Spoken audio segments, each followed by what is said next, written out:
Hello, my name is Deborah Gonzalez and I'm your instructor for social media and the law. Today's session we're going to be looking at social media's impact on our criminal legal system. Specifically, we're going to look at jurors, prosecution, and evidence. Now, as our disclaimer, this presentation is for educational purposes only and does not constitute legal advice. It is recommended that you seek legal counsel for specific matters. It's also a general overview of social media and criminal law. So if you're not a criminal attorney or a criminal litigator and do have a criminal case on your hands, you might want to get co-counsel with someone who does have experience in that area. So again, informational purposes only. I also have an acknowledgement with this session. This presentation is based on the research and presentation compiled and done by Jessica Palermo, who's an attorney in New York. And she was a panelist for a continuing legal education program that I chaired for the Georgia Bar in September of 2011. You have her email address in your handout in case you have questions. And so I thank Jessica a lot for the research and the presentation that she's done. So as an overview, we always start with a definition of social media. I want to then look at some stats and technology in the classroom. We're going to look at social media issues in a criminal trial, and then specifically what happens with the jury, what happens in the gallery, and we're going to end with social media and e-discovery. Okay. So when we talk about social media, we're talking about those online platforms, things like LinkedIn, Facebook, Twitter, Google+, and Quora, and many, many others that are used to disseminate information as well as to communicate with others in two ways. Okay, and it really does have a social underpinning or a community type of environment. So let me share with you a couple of scenarios that highlight social media and criminal trials. The first one comes from the UK, and we have a juror who's 40 years old, and he friends a defendant on Facebook while the jury is in deliberations. And the UK court, once this came out, fined the juror with contempt of court and 2 years in prison. In Arkansas, what we have is a $12.6 million award that was thrown out because of a juror's tweets during the jury deliberations. And the important thing about these tweets was that it actually showed that the juror was biased against the defendant. So it wasn't that the juror was taking in the evidence and looking at whether the defendant was guilty or not based on that evidence, but based on their own personal bias against the defendant, and this was affecting the jury's deliberations. In Florida, we had a mistrial after several jurors were found to have been running Google searches on the defendant and other what they called legal research. Now, these were all scenarios that really showed an inappropriate use of social media in the criminal legal system, but also why it's important for attorneys and judges and others in the legal profession to know that these instances are occurring and what we can do about them. So let me give you some statistics of technology use in the courtroom, and this is from a 2011 American Bar Association Legal Technology Survey. And if you Google ABA 2011 Legal Technology Survey, you'll be able to get all of the report that there is. But I just want to share a few statistics. First of all, 50% of respondents use a laptop in the courtroom for various reasons. Okay, now remember, these are attorneys who have taken this survey. Okay, so that means 50% of the attorneys that responded use technology and their laptop in the courtroom. And those reasons may be for email, it may be for, doing a Google or a background search on jurors during voir dire. There's many reasons why they may use it there to look at briefs or documents that they have at hand that relate to the case, etc. 69% of the respondents use a cell phone in the courtroom. 64% of those use it to answer email. So if not necessarily they have their laptop, but they may have a cell phone, and we're going to assume that the cell phone is a smartphone because they're accessing their email through this, okay? And as we know, smartphones can also access Google and many others of the social media sites as well. 10% of respondents use a tablet device in the courtroom. And we know that 85% of those 10% use an iPad tablet. And I am going to predict that these numbers are actually going to increase as we go further on to where you're going to see more and more attorneys using tablets and cell phones and laptops while they're in trial, before and after. Okay? Now there are 4 main issues when we look at social media and criminal trials.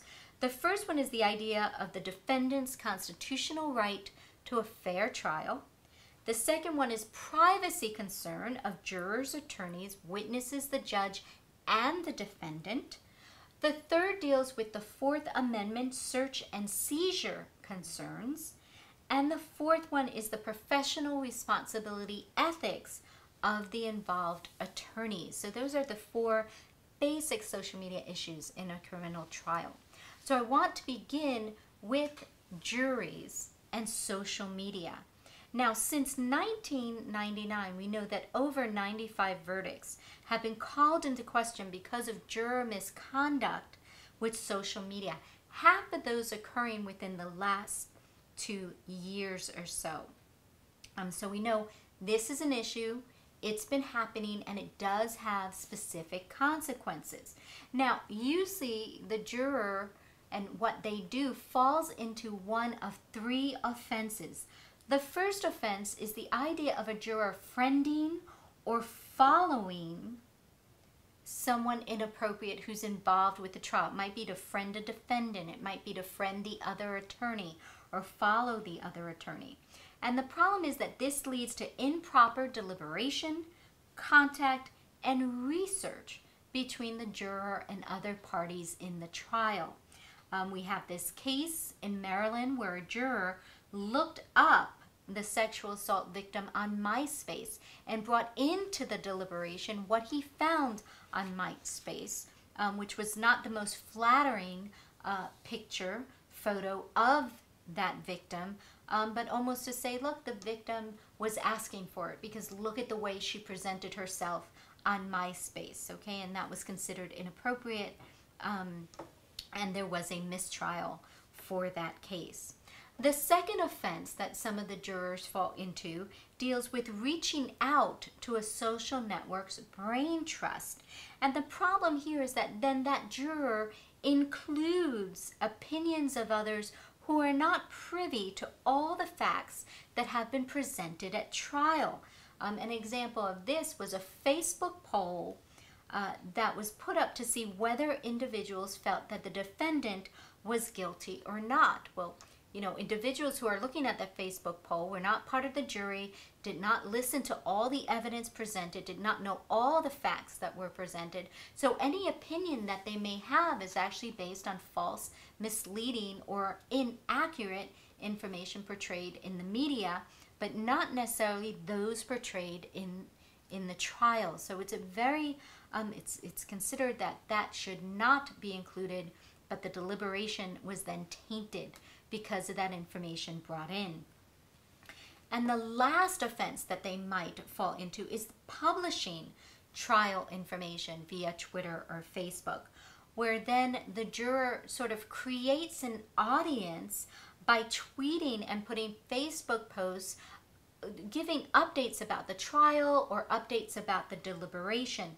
And the concern here is that the juror would then be performing for their social media audience and not necessarily, deliberating objectively about that defendant's future. And so, it gives you a new meaning of that phrase, reality star, in that way.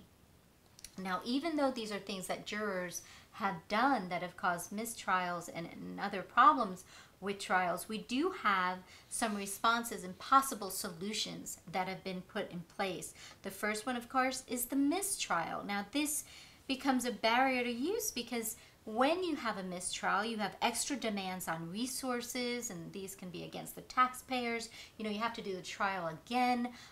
There's a lot of time and resources that have been wasted in the first trial, and now to go through and do a second trial.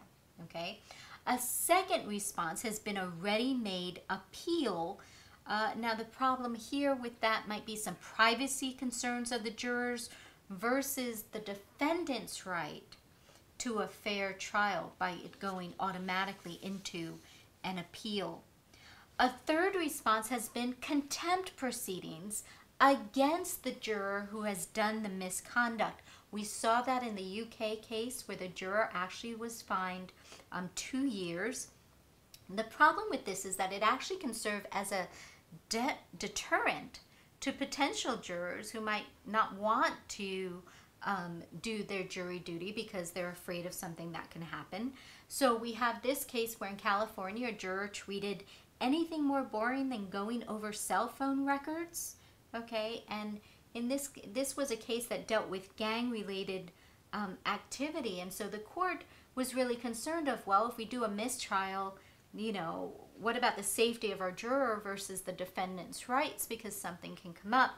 And then the last response would be to look at other types of punishment to the juror, and again, these can be deterrent to potential jurors. So we have the case where the court, instead of doing any contempt, actually told the juror to write, "I will not post info on Facebook 100 times." Okay, now we don't know how well that works as a deterrent to jurors to do that. We also have the idea of digitally sequestering the jurors. In other words, we take away their cell phones and their laptops and their tablets and all of those while they're in court. And here comes the question of, well, why are you cruelly punishing a juror, for example, if they're sequestered already and they're away from their family and now they can't see television, now they can't have access to their computers either. And for some jurors that do just everything online, like their banking, that might cause them undue hardship if everything's sequestered from them. Another one is the idea of giving pattern jury instructions that specifically deal with social media and instructing jurors what they can and cannot do with social media. Of course, just because the that jury instruction is given to the juror by the judge doesn't necessarily mean that the juror is going to follow through. So you sort of need that jury buy-in for this, okay? It usually helps when they not only get the jury instruction, but that the judge also discloses why they have a rationale for this, why the jury should not friend others or do legal research on their own. So usually when there's a reasoning behind it and that's communicated to the jury, they will follow the jury instructions much more in line. Now what we see on a federal level is that 9 circuits already have pattern jury instructions for criminal proceedings, 4 of which include considerations for what they call the modern media landscape. Okay, and that's on the federal level. On the state level, we have 34 states that have pattern jury instructions accounting for the modern media landscape, and 7 include the why. Okay, so you have 34 states that have the instructions, only 7 of those include why they have them. In Georgia, state, local, and federal materials include considerations for the modern media landscape, and Circuit 11 includes the rationale.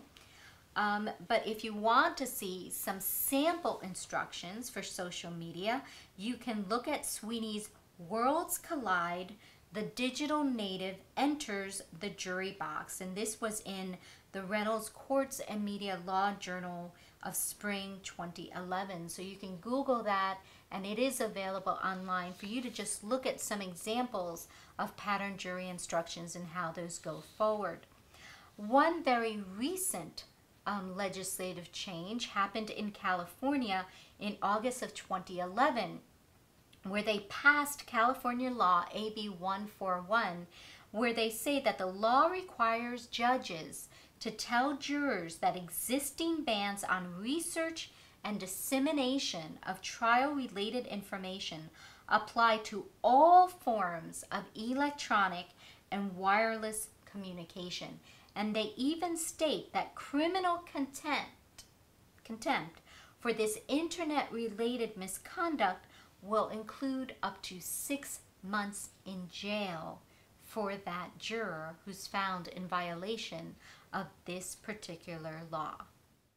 Okay, so now that we finished with the jury's part, I want to go into the prosecution part, the actual trial. And what we see is we're going to begin, even though it is still part of the jury, it's the voir dire. And what we have is attorneys are actually researching potential juries using publicly available information from popular social media sites, okay? And this is very, very important that it's publicly available. There are some bar association opinions that talk about whether attorneys can friend defendants or jurors to get information. And we know, like the New York State Bar has indicated, that you cannot use any deceitful practices in order to find information from these social media sites. So if you do a Google and something comes up, that's basically public, okay? And that you can use for that. If you're going to use a juror questionnaire, you want to make sure that you send them out early. That way when you get back, and if you are going to do those social media checks on the jurors, you have enough time for that. If the questionnaire is not used, or they're only available during that particular day for when you're doing the impaneling, then use your laptop or tablet as permitted by the courtroom rules. So again, you know, you're going to be subject, if in that particular federal building you cannot take in your electronic devices, then you can't use it. Some federal buildings and courtrooms will actually require attorneys to get an ID card that then will allow them to bring in their laptops and cell phones and other devices. So check where the courtroom that you are going to be going to, check what their technology rules are, check if you need to get permission or need to get that ID card so that you can take the technology and the tools that you need with you and not get caught in surprise that what you thought you could use, you can't. So it's really important to get that information, okay? And here we have a case of how social media is actually used to build a case. Now this case is the U.S. versus Golden Shine. It was in 2011 in the North District of Georgia, and it basically states that liking a Facebook page for medical marijuana is part of the fact pile that made up a totality of suspicious circumstances that gave rise to reasonable suspicion for purposes of search, okay? So this is talking about getting a warrant, issuing a subpoena, and it was looking at, well, you know, it's not that any one tweet or any one post was sort of like a smoking gun that led to, you know, this person is guilty. But if you add them up, if you accumulate it, then it creates what they call a totality of suspicious circumstances that then say there might be something more there, okay? So that's the importance of that case. Another one is U.S. versus Morales. Now this is a 2009 case, again from the District of California. An investigator properly used printouts of MySpace and Facebook page advertising of defendants building business to confront defendant about their business. Due process was not violated if no coercion is used by the government official. Okay, so those are two cases that you can look at to see there. What we also see is that there are lots of law enforcement guides. We're seeing more and more law enforcement departments sort of setting up a special task force or a special department of officers that are just focused on looking at social media and using that for evidence, okay? And what we see also is that some of the social media sites themselves are publishing guidelines for law enforcement officials on how they can use the information that's on these social media platforms and sites, and also how they can issue a subpoena to the site, how they can request information, okay? And when they do so, they do have to keep in mind certain other legislation, just like the Electronic Communications Privacy Act, which may mean that the entity does not have to disclose the information, and that's why subpoenas may be very important to this. So that particular act does require a subpoena, okay? So just something to keep in mind. Now, once you get that information, there's also a concern of authenticating the material from what you receive, and this is the Federal Rule of Evidence 901. And one of the things that has to happen is that what information you receive, you have to connect it to the account, and then connect that account to that individual. And you know, lots of times, one of the things that comes up in defense is that the individual will say, well, my account was hacked.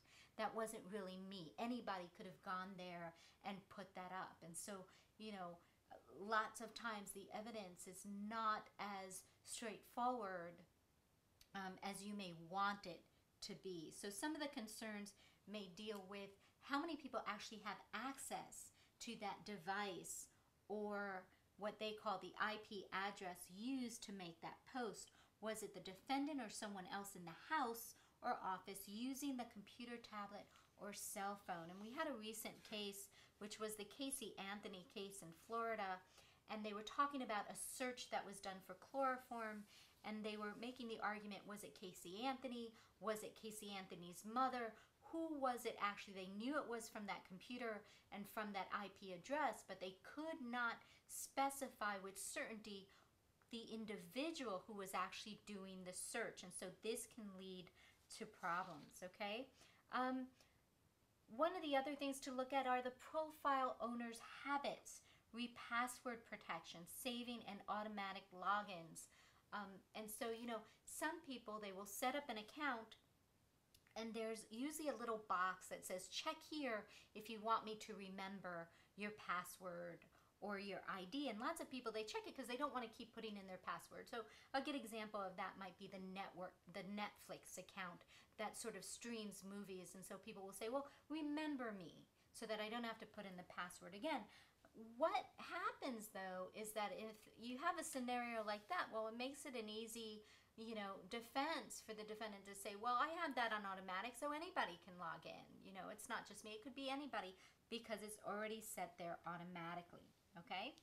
Another thing to look at, do they leave their phone around? Does it just, you know, there are some people who that phone is constantly on their person, they're in their pocket, they're on a holder on their chest, they may be in their purse or in their briefcase. And then there are other individuals that they just leave their cell phone around. It doesn't matter, they get up, they move it here, they move it there. And so people do have access to that. How people safeguard their passwords can be another issue. There are individuals, everything's in their head. There are other individuals that they might be using little sticky notes and put it up near the computer here and there. So again, if information to gain access to their accounts is readily accessible out there, then it really does undermine that argument that it was their account, so it was them. Because there's so many other ways that somebody else can have access to it based on these habits, okay? So they also talk about other issues such as malware and viruses, so that you can see there. So let's look at this case. This is a Maryland case from April 2011. It's Griffin versus State. And there's a printout of a MySpace page that belongs to the defendant's girlfriend, okay? So the defendant's girlfriend has a MySpace page. There is something, and it says, free boozy. Just remember, snitches get stitches. You know who you are, okay? And so the defendant brought this in to court and said, hey, this is a threat. Okay, this is a threat against my girlfriend and against me. And the court threw this out. They said, you know, we cannot provide, the prosecution cannot produce the evidence that it was the defendant who wrote this to his girlfriend. Okay, and because they could not absolutely prove that it was the defendant who wrote it to the girlfriend, it was thrown out of court and it could not be used as evidence. Okay, so here are some do's and don'ts when it comes to social media and criminal prosecution when you're interacting with parties, witnesses, jurors, and judges. Number one, do search publicly available information and profiles for parties that are related to what's going on early and often. In other words, don't just look once at the beginning of the trial while you're preparing everything. Every few weeks, every so often, periodically, look again and see if there's anything new that has been put up there. Also looked at cache sites. You know, there are some attorneys that they use forensic computer experts who can go in and look at what may have been saved in previous versions of web pages and posts so that they can get a history of information that's been out there. Okay, do search publicly available profiles or microblog feeds. So the first one was just information about anybody related to the trial, but you might have a defendant who actually has a blog or a witness who has a blog that's publicly available that you'll be able to read that as well.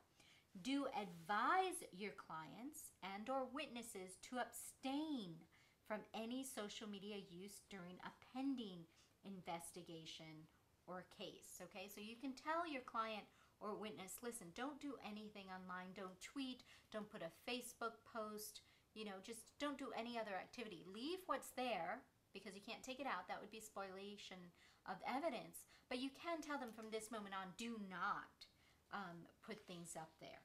Okay?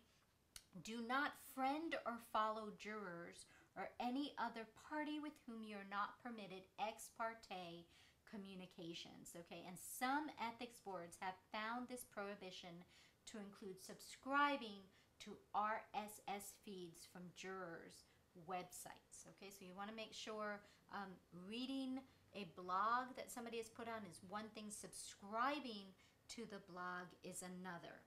Okay, do instruct your client and or witness not to remove any potentially damaging material from their social media sites and profiles. As I mentioned before, everything available on the internet is preserved somewhere. So removing such material is likely to trigger obstruction of justice or spoliation of evidence charges and may also be used as evidence of the client's mental state regarding guilt. Okay, so that's very specific as to why you are not going to tell your client to take anything down. Do read all Twitter and real-time blog coverage of the case during the trial. Okay, and if you request sequestration for your witnesses in a case with such a coverage, be sure your request includes a prohibition on reading such updates. So again, we had that a little bit earlier with the jurors. You want to make sure if they're not allowed to look at television or listen to the radio, they should not also be allowed to have access to social media sites. Do reach out to your local or state ethics committee board expert if you have any doubts about interacting with social media in the course of a case. Okay, so if you have any doubts of something that's going on with your case that you see online, you're not sure about it, most bar associations do have an ethics hotline. The ABA, the American Bar Association, has one too, and so you can always call them and say, look, I have this question, can you please review it with me? Okay, now here's a question. Can you continue to monitor jurors' social media activity throughout the trial? Well, the New York County Lawyers Association Committee on Professional Ethics gave an opinion number 743 in 2011 and said yes, as long as the juror does not friend the juror, the lawyer does not friend the juror, you can connect to their LinkedIn account, subscribe to the juror's tweets, or act in any way that by which the juror becomes aware she is being monitored by the lawyer. Now, they were very specific. The juror has to know that you're monitoring them, and they have to know that you are a lawyer that's monitoring them. Okay, so it's not about deceiving them and just connecting with them. They have to know that you're a lawyer and that you're monitoring them during this trial. So please make sure that you look at that, okay? If juror misconduct is discovered, New York Rule 3.5D states that a lawyer shall reveal promptly to the court improper conduct by a member of the jury, okay? So in other words, if you as an attorney in this trial discover that a juror is doing something that they should not do, in New York, you have a duty to disclose that, even if that means that this is going to end up in a mistrial. And that puts, lawyers in a very iffy situation, because sometimes they don't want that risk of going through another trial. They may feel that they're really on point, they're going to win this case, and now all of a sudden, because of this, they have this duty to disclose, which may mean that the whole trial may have to go away and they have to redo it. And there's no guarantee what's going to go on after that, okay? And so I want to bring to your attention another resource. It's called Jury Scout Jury Monitor.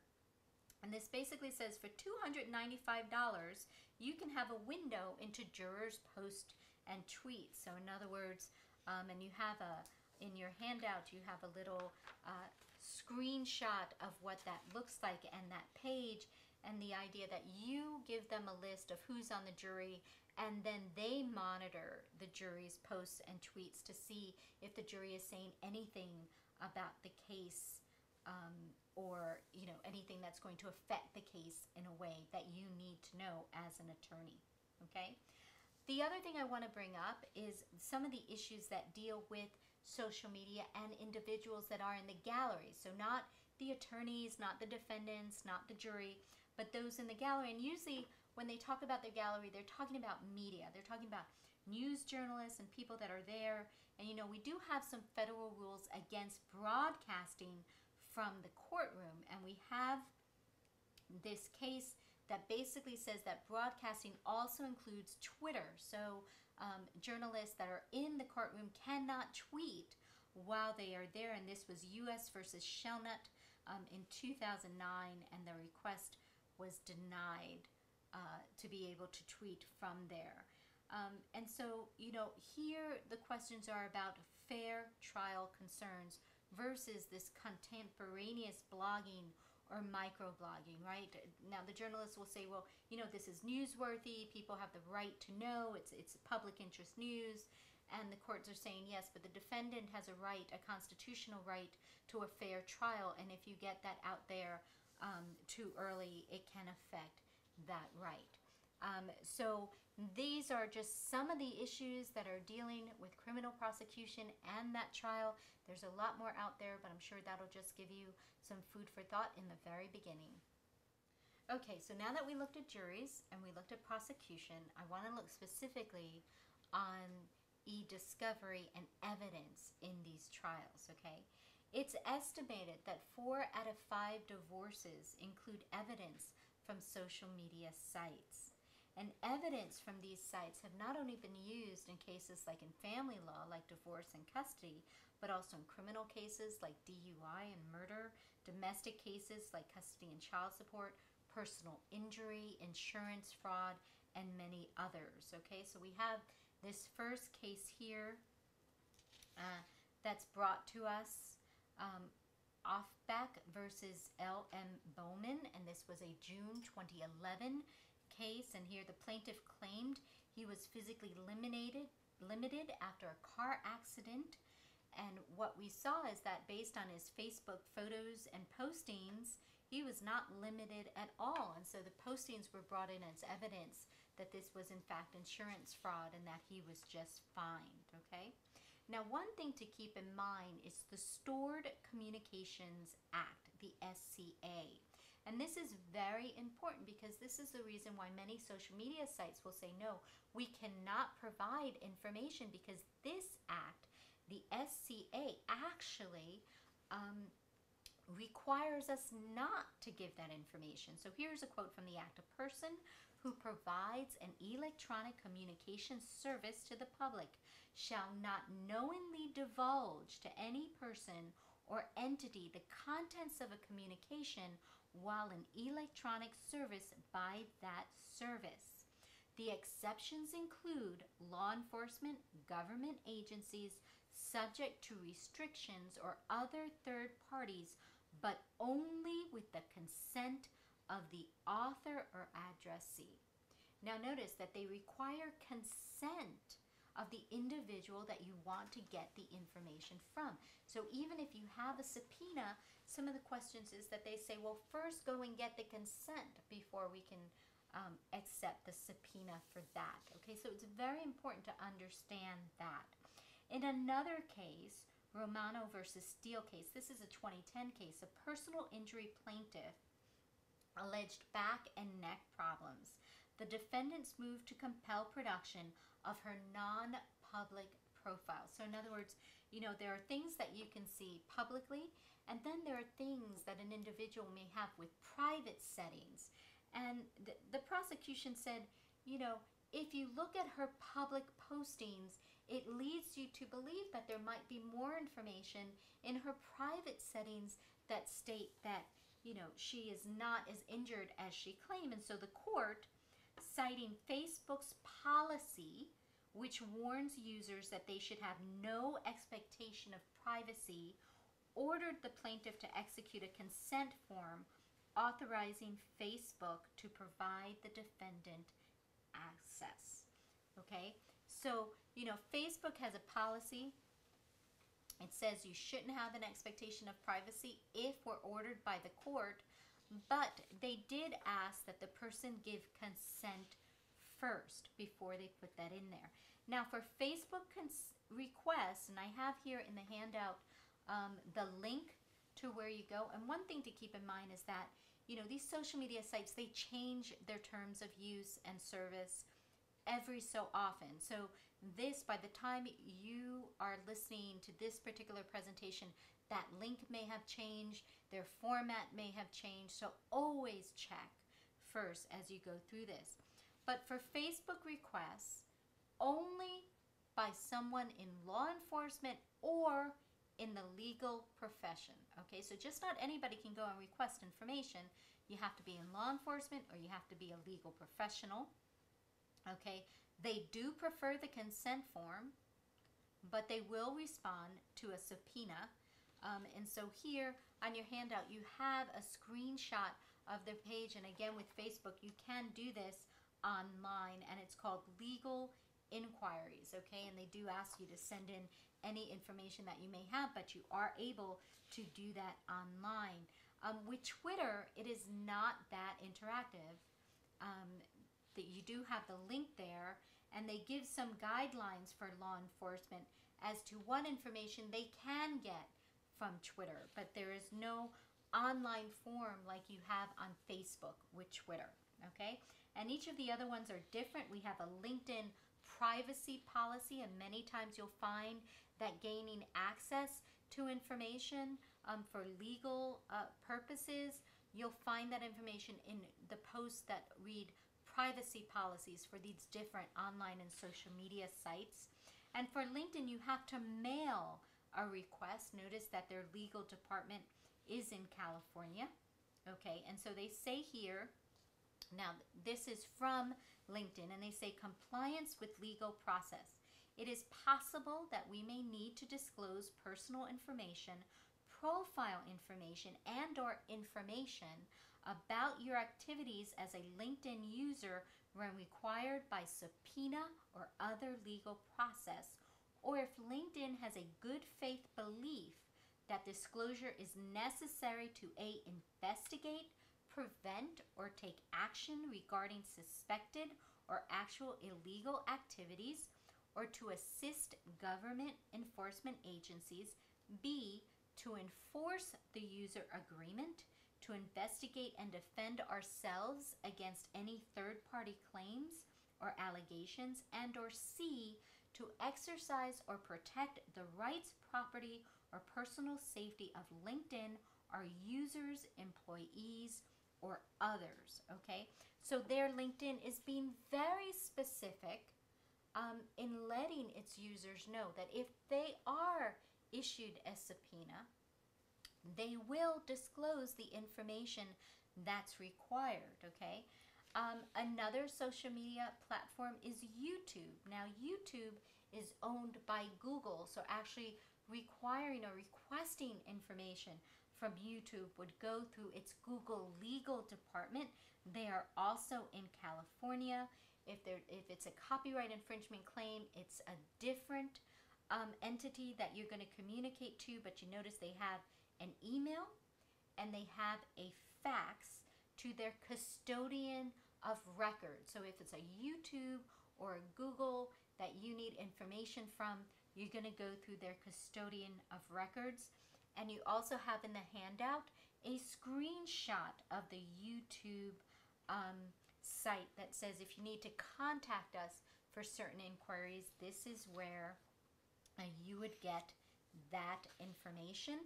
We also have the legal disclosure policy of Google, where they specify as in their terms of use and public policy. So again, here's a social media website saying that, you know, if you want to find out this information, look at our terms of use, because we're very specific as to whether we'll give that information and how we'll give that information, okay? Also, let's say as you're doing this and you find some public information, keep in mind when you're doing your own amount of social background research, some of the state bar opinions that have been coming out, the Philadelphia bar, the New York City bar, and the New York State bar, have all issued opinions, you know, and most of them say no deception infringing by a lawyer or a third party acting on behalf of a lawyer. So you can't have your paralegal go and friend the defendant or anybody that's connected to you or your firm at all. If they know that you're a lawyer and you represent the other party, then that's not a problem. It's only if you are deceiving them and saying that you're not a lawyer. And most of these bar opinions will also state, you know, if it's publicly available and it's available to everybody, then it's not a problem that the lawyer sees it as well, because it is publicly available to everyone, so it is out there, okay? So basically, when it comes to social media and evidence, just remember that the same discovery rules apply online as they do offline. Preservation and production process might be slightly different, but the essence is still the same. Now, there are some websites that what they do is to help preserve some of the evidence, to capture some of the evidence for you, and then provide that with an individual investigator who will actually testify as to what they are finding, how they found it, what date they found that evidence, so that they can authenticate the evidence that they pulled off of the social media websites that you want to use in your trial. So we've gone through a lot of information, and this just touches the surface of how social media is impacting the criminal system, from juries to prosecution to evidence. If you have any questions, please send them to Deborah at law2sm.com, and have a wonderful rest of your week. Thank you.